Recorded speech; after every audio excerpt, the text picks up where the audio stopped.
নেতা কর্মীদেরকে এই ধমক চমক দিয়ে ভয় দিকে রাখতে পারবে না। উনি যদি নিজেকে সিংহ মনে করে সিনেমার আর্টিস্টে, আমরাও পুষ্পা, ঝুঁকে নেই। আমরা ঝুঁকবো সাধারণ মানুষের কাছে, আমরা ঝুঁকবো গণদেবতার কাছে। কোনো দিল্লির পুলিশ বা বিজেপির দালালদের কাছে আমরা মাথা নত করবো না। জাহাঙ্গীর খান ছোটোবেলা থেকেই লড়াই করে উঠে এসছে। আমি ছোটোবেলাতে যেটা দেখেছি শোলে বই, সে আমজদ খানের জো আদমি ডর গেয়া ও আদমি মার গেয়া। জাহাঙ্গীরের ডিকশনারিতে ডর বলে কিছু নেই।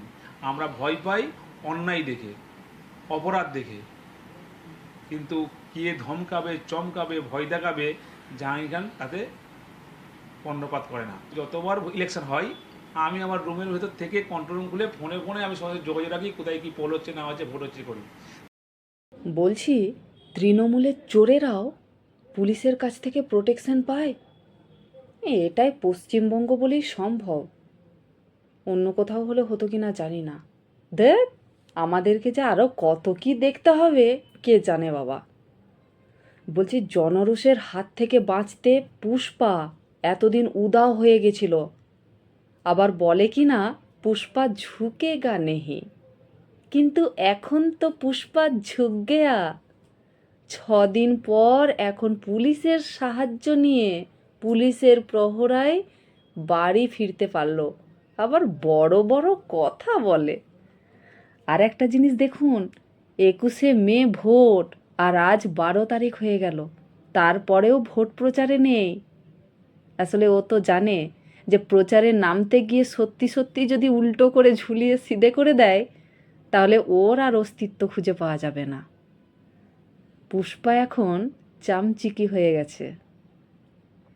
ওরা ভেবেছিল যে আইন কানুনকে বুড়ো আঙুল দেখিয়ে যেভাবে ফলতার মানুষকে কষ্ট দিয়েছে, পরিবর্তনের হাত ধরে আইনের সাহায্যে সমস্ত দাদাগিরি আস্তে আস্তে ছুটিয়ে দেবে বিজেপি সরকার।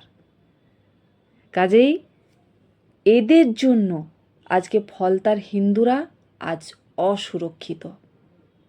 এবার যা হবে ন্যায় নীতি মেনেই সব হবে, সংবিধান মেনেই হবে। তবে পশ্চিমবঙ্গে মহাজঙ্গলরাজ সাফ হবে এবার, কারো রেহাই নেই। বিজেপির সরকার এবার প্রত্যেকটা টিএমসির লোককে বুঝিয়ে দেবে যে পাওয়ার মানে মাস্তানি নয়, পাওয়ার মানে গুন্ডামি নয়, পাওয়ার মানে রেসপন্সিবিলিটি পালন করা।